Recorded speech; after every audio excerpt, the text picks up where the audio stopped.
Quand mon mari a exigé le divorce après 15 ans, j'ai accepté en silence et j'ai signé les papiers. Alors qu'il fêtait avec sa maîtresse dans notre restaurant préféré, je me suis approchée de leur table avec un sourire. « Félicitations pour ta liberté », ai-je dit, en glissant une enveloppe sur la table. Son sourire satisfait a disparu en lisant les résultats du test ADN qui prouvaient. Du rouge à lèvres rouge sang sur un coton d'un blanc immaculé, c'est ce qui a mis fin à mon mariage. Pas avec un cri ou une explosion, mais avec l'horreur silencieuse de la découverte. Alors que j'étais figée dans notre dressing, la chemise de William suspendue à mes doigts tremblants, je me souviens parfaitement de l'instant exact, mardi, 9h17. Les jumeaux étaient à l'école, Emma à son cours de piano. Je ramassais des vêtements pour le pressing quand j'ai remarqué le sac de sport de William caché derrière ses rangées de chaussures Oxford bien cirées. La fermeture éclair était entr'ouverte, révélant la chemise froissée qu'il était censé avoir portée pour l'opération d'urgence de la nuit précédente. La tâche n'était pas médicale, aucun chirurgien n'utilisait cette teinte cramoisie dans une salle d'opération. Avant de continuer avec la découverte choquante de Jennifer, je veux vous inviter à faire partie de notre communauté de narration. Si les histoires de force face à la trahison résonnent en vous, veuillez vous abonner.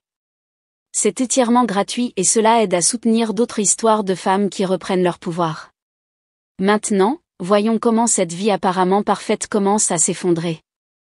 Je suis restée là, le cœur battant à tout rompre, tandis que 15 ans de mariage se cristallisaient en cette seule et accablante pièce à conviction. Le docteur William Carter, chirurgien cardiaque respecté, mon mari, père de nos 3 enfants, avait les lèvres d'une autre femme sur ses vêtements. La réalité soigneusement construite dans laquelle j'avais vécu s'est brisée autour de moi comme un cristal fin sur un sol en marbre. L'ironie ne m'a pas échappé, pendant des années, les collègues de William nous avaient appelés les Carter parfaits, lui avec ses mains fermes qui sauvaient des vies quotidiennement, moi avec mon soutien indéfectible et mon dévouement à notre famille. Notre maison de style colonial à Oak Heights, avec sa pelouse entretenue et sa clôture blanche, aurait pu être un décor de film, l'incarnation du rêve américain. Jennifer rend tout cela possible, déclarait-il lors des collectes de fonds de l'hôpital, le bras autour de ma taille, une coupe de champagne à la main. Je ne pourrais pas faire ce que je fais sans elle. Les épouses des autres médecins souriaient poliment, mais je pouvais voir l'envie dans leurs yeux. Nous avions tout, 3 beaux enfants, la sécurité financière et un partenariat qui avait résisté aux années épuisantes de la faculté de médecine, de l'internat et de l'ascension de William vers la notoriété. Du moins, c'est ce que je pensais. Avec le recul, j'aurais dû reconnaître les signes avant-coureurs. William a commencé à travailler plus tard, prétextant un manque de personnel à l'hôpital. Les week-ends de golf avec ses collègues sont devenus plus fréquents. Nos conversations sont devenues plus courtes, plus pratiques, planifier les activités des enfants, discuter des besoins de la maison, organiser les obligations sociales qui feraient avancer sa carrière. Quand William a été promu chef de la chirurgie cardiaque au printemps dernier, j'ai organisé une fête surprise avec tous ses collègues. Il a souri et m'a remercié publiquement, mais c'est ensuite plaint que je l'avais embarrassé devant le conseil d'administration de l'hôpital. Cette nuit-là, il a dormi dans la chambre d'amis, prétextant l'épuisement.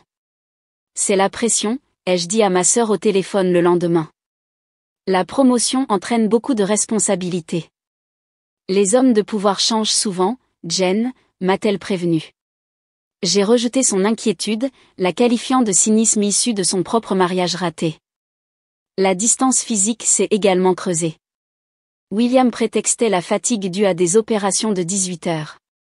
Quand il s'est détourné de mes caresses, j'ai acheté de la nouvelle lingerie, organisé des soirées en amoureux, essayé tout ce que les magazines féminins suggéraient pour entretenir la flamme. Il a participé sans conviction, vérifiant son téléphone pendant nos soirées soigneusement planifiées. Tout va bien entre nous, ai-je demandé un soir après qu'il ait à peine touché son plat préféré. Je suis juste fatiguée, Jen. L'affaire Jenkins est compliquée. Puis il se retirait dans son bureau, la porte fermée, la voix n'étant plus qu'un murmure bas tandis qu'il prenait des appels jusque tard dans la nuit. Je crois en la confiance. Je crois en la vie privée. Je n'ai jamais envisagé de vérifier son téléphone ou ses emails. C'était pour les femmes peu sûres d'elles, les femmes paranoïaques, pas pour Jennifer Carter, l'épouse parfaite. Jusqu'à l'approche de notre 15e anniversaire. Je prévoyais de surprendre William avec un week-end romantique dans la Napa Valley, où nous avions passé notre lune de miel.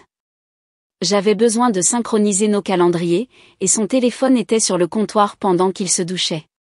Un coup d'œil rapide pour m'assurer qu'il était libre ce week-end, c'est tout ce que j'avais l'intention de faire. La notification de message est apparue alors que je tenais son téléphone. Dr Rebecca Harrington, la nuit dernière était incroyable. J'ai hâte de te sentir à nouveau en moi. Quand vas-tu la quitter? Mon doigt a tremblé en ouvrant le fil de messages. Des centaines de SMS, remontant à 8 mois. Des photos intimes. Des plans faits pendant que j'emmenais Emma à son récital ou que j'aidais les jumeaux avec leurs projets scientifiques. Des blagues cruelles à mes dépens. William, elle prépare une grande surprise pour notre anniversaire. Rebecca, la pauvre, elle pense encore qu'il y a quelque chose à fêter. J'ai remis silencieusement le téléphone en place, je lui ai préparé son café comme d'habitude, je l'ai embrassé pour lui dire au revoir quand il est parti pour l'hôpital. Puis j'ai vomi jusqu'à ce qu'il ne reste plus que de la bile amère. Cette nuit-là, après que les enfants se soient endormis, je l'ai confronté dans notre chambre, la même chambre où nous avions conçu nos enfants, où nous nous étions consolés lors de fausses couches avant de recourir à la FIV, où il m'avait réconforté après la mort de mon père. Tu couches avec Rebecca Harrington? Ma voix était étonnamment ferme. William n'a même pas sourcillé. Il a enlevé sa montre, l'a posée méthodiquement sur sa table de chevet. Oui. Depuis combien de temps? Est-ce que ça a de l'importance? Il m'a regardé avec une telle froideur que je ne l'ai pas reconnu. Je veux le divorce, Jennifer. La cruauté calculée de son ton m'a frappé plus que les mots. Ce n'était pas une confession, c'était une exécution. Pourquoi, ai-je chuchoté? Cette vie ne me convient plus, nous ne me convenons plus. Il a fait un geste autour de notre chambre comme si c'était une cellule de prison. J'ai donné 15 ans à ce mariage, à ses enfants. J'ai 45 ans. Si je dois recommencer, ça doit être maintenant. Recommencer? Nous avons construit cette vie ensemble, William. Tout ce que tu es, tout ce que je suis. Son rire était amer. Je sauve des vies tous les jours. Et toi, que fais-tu, Jennifer? Tu prépares des biscuits pour les kermesses de l'école? Tu organises mon tiroir à chaussettes? J'ai construit cette vie malgré l'encre de la domesticité. Ces mots m'ont frappé comme des coups physiques. J'avais mis ma propre carrière d'enseignante en suspens pour soutenir ses rêves de faculté de médecine, j'avais géré notre maison et nos enfants pour qu'ils puissent se concentrer sur l'avancement de sa carrière, j'avais organisé d'innombrables dîners avec les administrateurs de l'hôpital pour l'aider à réseauter.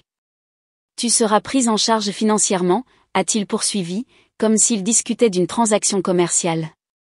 Les enfants s'adapteront. Les enfants le font toujours. Cette nuit-là, il a dormi dans la chambre d'amis. Je suis restée éveillée, reconstruisant les 15 dernières années, me demandant si quoi que ce soit avait été réel. Le matin, il est parti à l'hôpital avant l'aube. Sur le comptoir de la cuisine, il avait laissé une carte de visite de son avocat. La vie parfaite que je pensais que nous avions construite n'était qu'un mirage. Les fissures avaient toujours été là, j'avais simplement été trop dévouée à notre illusion pour les voir.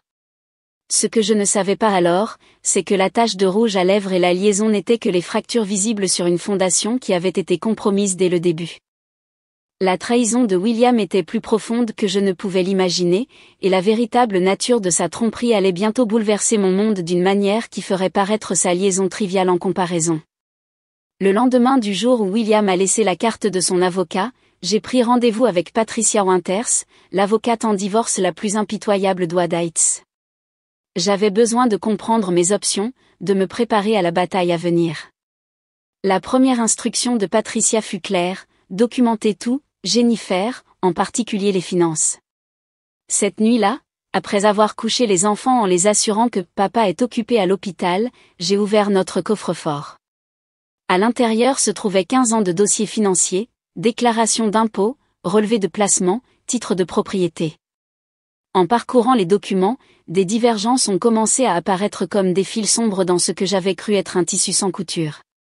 Des retraits mensuels, $5 000, 7 500 $, parfois 10 000 $, de notre compte d'épargne commun vers une entité appelée Riverside Holdings. Aucune explication, aucune trace écrite montrant où cet argent avait finalement abouti. Au cours des 2 dernières années, près de 250 000 $ avaient disparu. J'ai contacté notre banque le lendemain matin. Le gestionnaire de compte a hésité, mais a finalement confirmé mes soupçons. Riverside Holdings était une société à responsabilité limitée enregistrée uniquement au nom de William. La piste de l'argent s'arrêtait là. Est-ce normal dans les divorces? Ai-je demandé à Patricia lors de notre réunion de suivi, en glissant les relevés bancaires sur son bureau en acajou.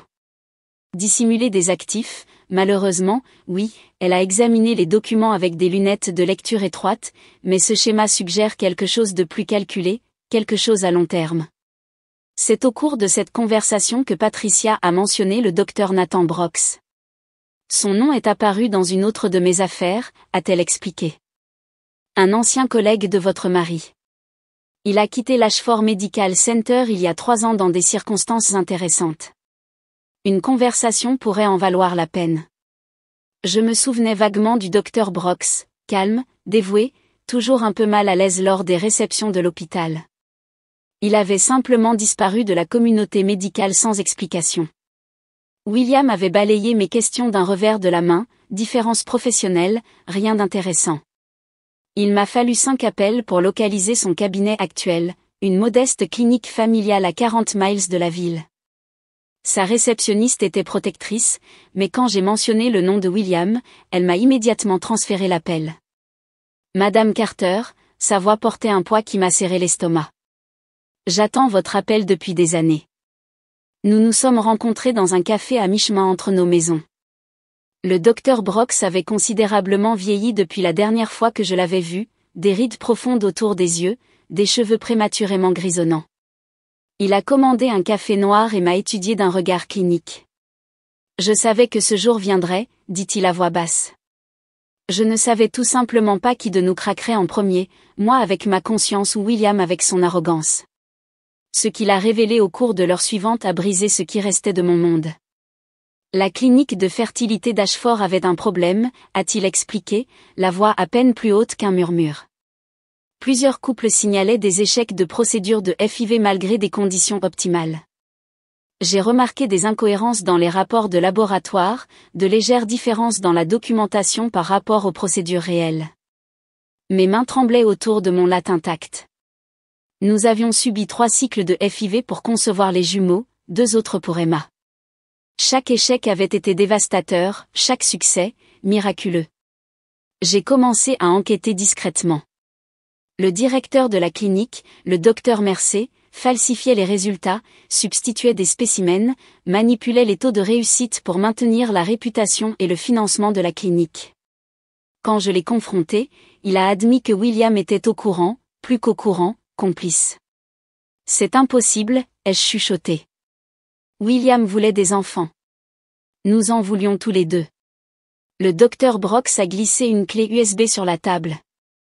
Dossier de l'hôpital, rapport de laboratoire, la signature de William autorisant des modifications de procédure, son euphémisme pour manipuler les spécimens, y compris le vôtre. Pourquoi? Ma voix s'est brisée. Pourquoi ferait-il ça? À l'origine, pour l'avancement de carrière. Mercer faisait partie du conseil qui a ensuite promu William au poste de chef. Mais dans votre cas, il a hésité, William a une maladie cardiaque héréditaire, la myocardiopathie hypertrophique. Légère dans son cas, mais avec 50% de chances de la transmettre à ses enfants. Un chirurgien avec son ambition ne pouvait pas risquer d'avoir des enfants avec une condition qui pourrait se refléter négativement sur son jugement professionnel. Les implications m'ont frappé comme une vague. Je me suis agrippé au bord de la table pour me stabiliser. Donc, pendant nos traitements de FIV, il s'est assuré que son sperme ne soit jamais vraiment utilisé? La clinique a utilisé des donneurs anonymes à la place? William savait exactement ce qu'il faisait. Je suis sorti de la réunion avec la clé USB me brûlant la main dans mon sac et une recommandation pour un service de test génétique discret. Cette nuit-là, après que les enfants se soient endormis, j'ai recueilli des échantillons d'ADN, des cheveux de leur brosse, de la salive de leur brosse à dents. J'ai inclus l'un des peignes de William de la salle de bain principale qu'il n'utilisait plus. L'attente de 2 semaines pour les résultats fut insupportable. William avait accéléré la procédure de divorce, exigeant des évaluations de garde, affirmant que mon instabilité émotionnelle faisait de moi une mère inapte. Son avocat a envoyé des lettres intimidantes remettant en question ma capacité à subvenir financièrement aux besoins des enfants, suggérant que ma contribution à la famille avait été minimale. Ils ont offert un règlement qui me laisserait à peine de quoi survivre, une manœuvre calculée pour me forcer à me soumettre. Pendant ce temps, je sauvais les apparences. J'ai aidé les jumeaux avec leurs projets scientifiques, j'ai assisté au récital d'Emma, j'ai souri aux sorties d'école, j'ai hoché la tête poliment quand d'autres mères s'enquéraient de l'absence de William. L'emploi du temps de l'hôpital, disais-je, vous savez comment c'est. La nuit, je faisais des recherches sur les violations de l'éthique médicale et la fraude à la fertilité. Les cas que j'ai trouvés étaient dévastateurs, des médecins utilisant leur propre sperme à la place de donneurs, des cliniques mélangeant des embryons, des familles découvrant des vérités biologiques des décennies plus tard. Mais nulle part je n'ai trouvé un cas comme le nôtre, un mari s'assurant délibérément que ses enfants ne soient pas biologiquement les siens, créant une famille sous de faux prétextes tout en maintenant la fiction du lien génétique. Le laboratoire a appelé le mardi matin. La voix de la femme était professionnelle, distante. Nous avons vos résultats, Madame Carter. Souhaitez-vous que nous vous les envoyions par email ou préférez-vous en discuter par téléphone? Par email, ai-je chuchoté, sachant que je devais voir les preuves de mes propres yeux. Le langage clinique du rapport ne pouvait adoucir le choc, le père présumé est exclu en tant que père biologique des enfants testés. La probabilité de paternité est de 0%. J'ai imprimé 3 copies, une pour mon avocat, une pour le coffre-fort que j'avais ouvert à mon seul nom, et une que j'ai glissée dans une enveloppe crème portant le logo de l'Ashford Medical Center, prise dans le bureau de William. Pendant ces semaines à prétendre que rien n'avait changé, mes mains ne tremblaient plus. La dévastation s'était cristallisée en quelque chose de plus dur, de plus froid. Il ne s'agissait pas seulement d'une liaison ou d'actifs cachés, il s'agissait d'une trahison fondamentale qui avait commencé avant même la conception de nos enfants. William m'avait privé de mon choix. Il avait construit un mensonge élaboré qui a façonné 15 ans de ma vie, mon identité de mère, l'existence même de nos enfants, tout en se positionnant comme le pourvoyeur généreux, le père dévoué, le brillant chirurgien qui sauve des vies. La vérité changeait tout, et maintenant je détenais le pouvoir de m'assurer qu'elle changeait aussi tout pour lui. Avec les résultats du test ADN en main, ma douleur s'est transformée en quelque chose de plus aigu, de plus ciblé. William avait construit une fausse réalité pendant 15 ans, et maintenant, je la démantèlerai méthodiquement, complètement. J'ai commencé par contacter d'autres familles qui avaient subi des traitements de fertilité à Ashford sous la supervision de William. Le Dr Brox a fourni une liste de 27 couples qui auraient pu être affectés. La plupart ont refusé de me parler, peu disposés à remettre en question les origines de leurs précieux enfants. 5 ont accepté de se rencontrer. Les Miller avaient des jumeaux qui ne leur ressemblaient pas. Les Patel avaient une fille avec des problèmes médicaux inattendus. Les Johnson, Garcia et Wilson avaient des histoires de conception miraculeuses après de multiples tentatives infructueuses, une fois que le docteur Mercer s'était intéressé, personnellement à leur cas. Nous étions si reconnaissants, m'a dit Sarah Wilson, des larmes coulant sur son visage. Nous n'avons jamais remis en question le comment. Ma quête m'a conduite à Diane Fletcher, une ancienne infirmière qui avait travaillé à la clinique de fertilité pendant 12 ans. Nous nous sommes rencontrés dans son petit appartement en dehors de la ville, où elle vivait entourée de classeurs. J'ai gardé des dossiers de tout, a-t-elle expliqué, les mains tremblant légèrement alors qu'elle sortait un journal relié en cuir. Nom de patient, modification de procédure, signature autorisant des changements. Il pensait que j'avais tout détruit quand je suis partie. Pourquoi ne les avez-vous pas dénoncés, ai-je demandé. Le sourire de Diane était amer. Je l'ai fait. L'administration de l'hôpital, le comité d'éthique médicale, même la police. Chaque fois, l'enquête a disparu. Votre mari a des amis puissants, Madame Carter. Elle m'a montré des entrées remontant à 8 ans, une documentation méticuleuse sur les substitutions de spécimens, les formulaires de consentement falsifiés, les irrégularités de procédure. La signature de William apparaissait à plusieurs reprises, autorisant des ajustements de protocole dans des cas présentant des préoccupations génétiques. Et mon cas, ai-je demandé à voix basse. Diane a tourné à une page marquée de mon nom et de date correspondant à nos procédures de FIV. Instruction spéciale du docteur Carter lui-même, remplacement de spécimens autorisés en raison de préoccupations de qualité. Aucune identification de donneur enregistrée. J'ai photographié chaque page, chaque signature, chaque note accablante. En partant, Diane m'a tendu une carte de visite. Unité d'enquête sur l'éthique médicale. Demandez l'agent Dawson. Dites-lui que c'est moi qui vous envoie. Michael Dawson travaillait pour un groupe de travail conjoint enquêtant sur la fraude dans le secteur de la santé. Il montait un dossier contre Ashford depuis 18 mois, mais n'avait pas réussi à percer le mur de silence entourant la clinique de fertilité. Vos preuves pourraient être la clé, a-t-il expliqué lors de notre première réunion, mais nous avons besoin de plus, des dossiers financiers montrant des pots de vin, des aveux enregistrés, le témoignage de quelqu'un qui est actuellement à l'intérieur. Je me suis engagé à rassembler ce dont il avait besoin, tout en maintenant la façade d'une femme acceptant à contre-cœur son divorce. J'ai souri tristement à William pendant les séances de médiation, j'ai accepté les arrangements de garde temporaire, j'ai fait semblant d'envisager son accord financier insultant. Tu es étonnamment raisonnable, Jennifer, a commenté William après une réunion particulièrement tendue avec nos avocats. Les enfants passent en premier, ai-je répondu à voix basse. Je veux juste ce qu'il y a de mieux pour tout le monde. Sa confiance a grandi avec chaque concession que je semblais faire. Il a emmené Rebecca aux événements scolaires, l'a présentée à nos amis, l'a même fait dormir chez lui lorsque les enfants visitaient son nouvel appartement en ville, tout cela pendant que j'enregistrais discrètement des conversations, photographiais des documents et construisais mon dossier.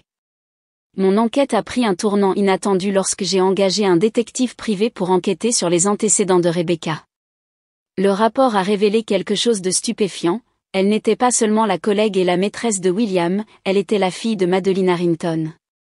Madeleine Harrington avait été la patiente de William il y a 5 ans, un remplacement de valve de routine qui s'est terminé en tragédie lorsque William aurait commis une erreur pendant l'intervention.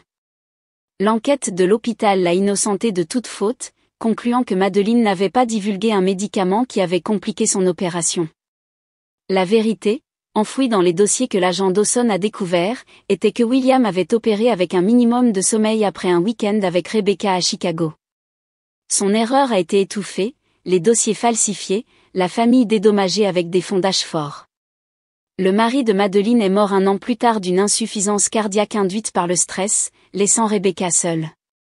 Elle a changé de nom de famille, effacé les liens avec son passé et s'est frayé un chemin méthodiquement dans la vie de William, d'abord comme collègue, puis comme sa maîtresse. Sa vengeance avait mis des années à mûrir, tout comme la mienne maintenant. J'ai débattu de la confronter, peut-être même de suggérer que nous travaillions ensemble, mais j'ai décidé de ne pas le faire. Les motivations de Rebecca étaient émotionnelles, volatiles. Les miennes devaient être calculées, précises. Au cours du mois suivant, j'ai rassemblé des témoignages d'anciens employés de la clinique, j'ai documenté la piste de l'argent d'Ashford à Riverside Holdings et à des comptes à l'étranger, et j'ai obtenu des déclarations sous serment de patients dont les traitements avaient été compromis. L'agent Dawson a construit un dossier juridique pendant que je construisais quelque chose de plus personnel, le démantèlement complet de l'image soigneusement élaborée de William Carter.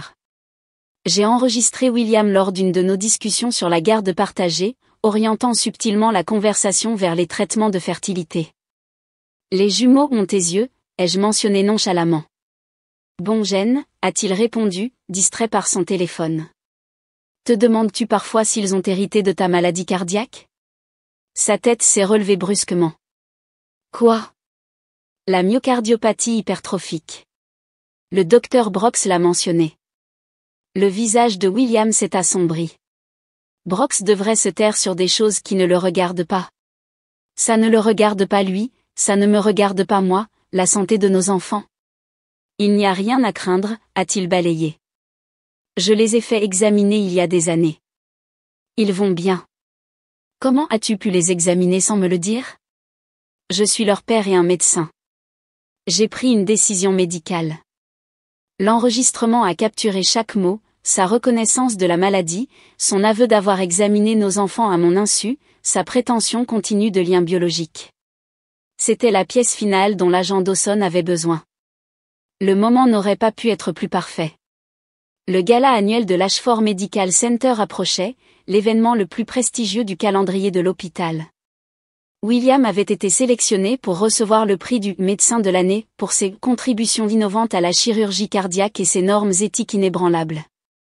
L'invitation est arrivée à notre domicile, toujours adressée à nous deux, malgré notre divorce en cours. William a envoyé un SMS disant qu'il amènerait Rebecca comme sa cavalière, mais que j'étais la bienvenue si ce n'était pas trop gênant. J'ai répondu avec un mélange parfait de dignité blessée et d'acceptation douce, je ne manquerai ça pour rien au monde. Tu mérites cette reconnaissance.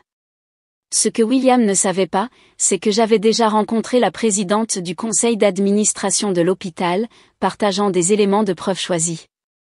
Une session spéciale avait été programmée juste avant le gala, une session où l'agent Dawson présenterait le dossier complet contre William, le docteur Mercer et la clinique de fertilité. Alors que je préparais ma robe de gala, une élégante robe noire dont Rebecca s'était un jour moquée comme étant une maman de banlieue qui essaie d'être sophistiquée, dans un SMS à William, j'ai reçu la notification que William et Rebecca fêteraient à Vincenzo's après la cérémonie de remise des prix. Notre restaurant spécial, où il m'avait demandé en mariage il y a 15 ans. C'était la touche finale parfaite à ma révélation soigneusement orchestrée. L'enveloppe avec les résultats ADN était prête. Les autorités étaient prêtes. Chaque détail avait été pris en compte.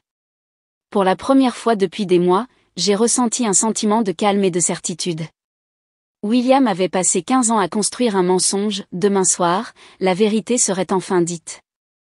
La soirée du gala d'Ashford est arrivée avec un timing dramatique parfait, des orages menaçants mais qui se tenaient à distance, le ciel sombre de potentiel. Je suis entrée seule dans la salle de bal de l'hôtel, portant la robe noire que William avait toujours dit me donner un air trop sophistiqué. Mes cheveux étaient relevés, des boucles d'oreilles en diamant, un cadeau d'un mari qui n'existait plus, captant la lumière alors que je me déplaçais parmi la foule de l'élite médicale. J'ai immédiatement vu William, célébrant près de la scène, le bras possessivement autour de la taille de Rebecca. Elle était vêtue de cramoisi, la même teinte que le rouge à lèvres qui avait déclenché cette cascade de révélations. Les membres du conseil d'administration de l'hôpital se sont regroupés autour de lui, riant à ses blagues, admirant sa compagne parfaite, l'image du succès. La réunion secrète du conseil s'était terminée seulement 30 minutes plus tôt. J'avais observé depuis une pièce latérale comment l'agent Dawson présentait les preuves, dossiers financiers, témoignages de patients, la documentation détaillée de Diane Fletcher. Les expressions des membres du conseil s'étaient transformées du scepticisme au choc, puis à une sombre résolution. Le conseiller juridique de l'hôpital avait immédiatement contacté le bureau du procureur. William, bien sûr, ne savait rien de tout cela alors qu'il acceptait les félicitations pour son prix à venir. Il ne savait pas que des policiers étaient postés à chaque sortie, attendant le signal de l'agent Dawson, il ne savait pas que sa vie parfaitement construite était à quelques minutes de l'implosion. Je me suis mêlée discrètement à la foule, acceptant les condoléances pour mon mariage raté de la part des épouses de collègues qui ne m'avaient jamais vu que comme un accessoire de l'éclat de William. C'est si courageux de votre part de venir ce soir, a murmuré Margaret Reynolds, l'épouse du chef de la chirurgie, sa sympathie sincère même si ses yeux suivaient William et Rebecca. Je ne manquerais pour rien au monde de voir William recevoir la reconnaissance qu'il méritait, ai-je répondu avec un sourire qui l'a rendu visiblement mal à l'aise. La cérémonie de remise des prix s'est déroulée comme prévu. La présidente du conseil d'administration de l'hôpital, le Dr Helena Winters, a décidé qu'une révélation publique serait plus efficace qu'une arrestation silencieuse. William est monté sur scène sous un tonnerre d'applaudissements, acceptant le trophée de cristal avec une humilité étudiée. La médecine n'est pas seulement de la science, a-t-il entonné dans le micro, c'est une confiance sacrée entre le médecin et le patient. L'éthique doit guider chaque décision, chaque procédure, chaque moment dans la salle d'opération. J'ai observé Rebecca pendant son discours, la légère tension dans ses épaules, l'adoration calculée dans ses yeux. Elle jouait un rôle, tout comme je l'avais fait pendant 15 ans, mais pour des raisons très différentes. Nos regards se sont croisés brièvement à travers la salle, et quelque chose est passé entre nous, une sorte de reconnaissance. 2 femmes qui connaissaient le vrai William Carter. Après la cérémonie, ils sont partis pour Vincenzo S, comme prévu. Je les ai suivis 20 minutes plus tard, l'enveloppe crème bien en sécurité dans mon sac à main. Le restaurant n'avait pas changé, nappe blanche, éclairage tamisé, opéra italien jouant doucement en fond sonore. Le maître d'hôtel m'a reconnu immédiatement. Madame Carter, quel plaisir de vous revoir. Votre mari a mentionné que vous pourriez vous joindre à eux. Soit William était extrêmement confiant, soit il préparait le terrain pour une humiliation publique, dans tous les cas, cela s'intégrait parfaitement à mon plan. Ils étaient assis à notre ancienne table préférée, près des fenêtres. William avait commandé le Bordeaux de 1982 que nous avions partagé pour notre anniversaire il y a 5 ans. La bouteille, entre eux, coûtait plus qu'1 mois de course pour nos enfants. William m'a vu le premier. Son expression est passée de la surprise à la suffisance, supposant clairement que j'étais venu faire une sorte de plaidoyer désespéré. Rebecca s'est retournée, ses traits parfaits se sont arrangés en un masque d'inquiétude polie. Jennifer, la voix de William avait ce ton condescendant qu'il avait perfectionné, c'est inattendu. Vraiment ? Je me suis approchée de leur table, calme et sereine. Tu as dit au maître d'hôtel que je pourrais me joindre à vous. Une mention de courtoisie. Je ne pensais pas que tu viendrais vraiment. Rebecca s'est agitée, mal à l'aise. Peut-être devrais-je vous laisser un moment. S'il te plaît, reste, ai-je répondu, la regardant droit dans les yeux. Après tout, tu as gagné ta place à cette table. Rebecca, ou devrais-je t'appeler Rebecca Harrington ? La couleur quitta son visage. Le front de William se plissa de confusion. De quoi parles-tu ? A-t-il exigé. Rebecca c'est, n'est-ce pas, Rebecca ? Fille de Madeleine Harrington, la patiente dont tu as étouffé la mort, William, la femme dont tu as remplacé la valve cardiaque alors que tu étais épuisé de ton week-end avec sa fille à Chicago. Ironique, n'est-ce pas ? William se tourna vers Rebecca, la compréhension se faisant jour. Est-ce que c'est vrai ? Son silence fut une confirmation suffisante. J'ai profité de la confusion momentanée pour poser l'enveloppe crème sur la table. Félicitations pour ta liberté, ai-je dit doucement. Je pense que tu trouveras cette lecture intéressante. La main de William trembla légèrement en l'ouvrant, sortant les résultats du test ADN. J'ai regardé son expression se transformer, confusion, puis incrédulité, puis horreur, à mesure que la réalisation s'installait. C'est impossible, a-t-il chuchoté. Vraiment ? Tu t'es assuré que ton sperme ne soit jamais utilisé pendant nos traitements de FIV. Tu as falsifié les dossiers médicaux. Tu m'as menti pendant 15 ans sur l'existence même de nos enfants. Rebecca a regardé le papier, puis William. De quoi parle-t-elle ? De rien, a craché William, essayant de reprendre le contrôle. Jennifer invente des histoires parce qu'elle ne peut pas accepter notre divorce. Alors tu n'auras aucun problème à expliquer cela au conseil d'administration de l'hôpital, ai-je répondu, en désignant l'entrée du restaurant, où le docteur Winters et plusieurs membres du conseil se tenaient maintenant avec l'agent Dawson, ou au bureau du procureur, ou à nos enfants. Le visage de William se tordit de rage. Tu es une garce vengeresse. Choisissez vos prochains mots avec soin, l'interrompit l'agent Dawson, s'approchant de notre table. Docteur William Carter, je vous place en état d'arrestation pour fraude médicale, crimes financiers et violations éthiques en vertu de la loi sur la pratique médicale. Le restaurant est devenu silencieux tandis que Dawson récitait les droits Miranda. Rebecca est restée figée, sa propre vengeance supplantée par quelque chose de bien plus complet que ce qu'elle avait prévu. Tu préparais ça, siffla William alors qu'un officier le menottait, tous ces mois à jouer l'ex-femme accommodante. 15 ans, William. Tu as eu 15 ans pour vivre ton mensonge. Il m'a fallu 3 mois pour le révéler. Alors qu'il l'emmenait, Rebecca est restée à table, fixant son verre de vin à moitié vide. Je ne savais pas pour les enfants, dit-elle à voix basse. Je te crois, ai-je répondu. Ta mère méritait aussi justice. Dans les semaines qui ont suivi, l'histoire a explosé dans les médias médicaux et grand public. William a fait face à de multiples chefs d'accusation pour crime, sa licence médicale suspendue en attendant le procès. La clinique de fertilité a été fermée en attendant une enquête complète. Des dizaines de familles se sont manifestées, cherchant des réponses sur les origines génétiques de leurs enfants. Les répercussions financières ont été immédiates et exhaustives. Les actifs cachés de William ont été gelés. Le tribunal a nommé un comptable judiciaire qui a retracé chaque dollar qu'il avait détourné. L'avenir financier de mes enfants a été assuré grâce à une fiducie établie avec les fonds récupérés. Le docteur Brox m'a approché après l'audience préliminaire de William. Ashford met en place un comité de révision de l'éthique pour superviser les services de procréation lorsqu'ils rouvriront.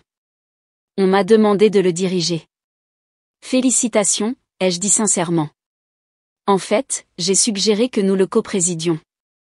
Votre perspective serait inestimable. L'offre m'a surprise. Pendant 15 ans, j'avais été Jennifer Carter, l'épouse compréhensive du chirurgien. Mon identité avait été subsumée par la carrière de William, ses besoins, son image. On me demandait maintenant de me présenter en tant que moi-même.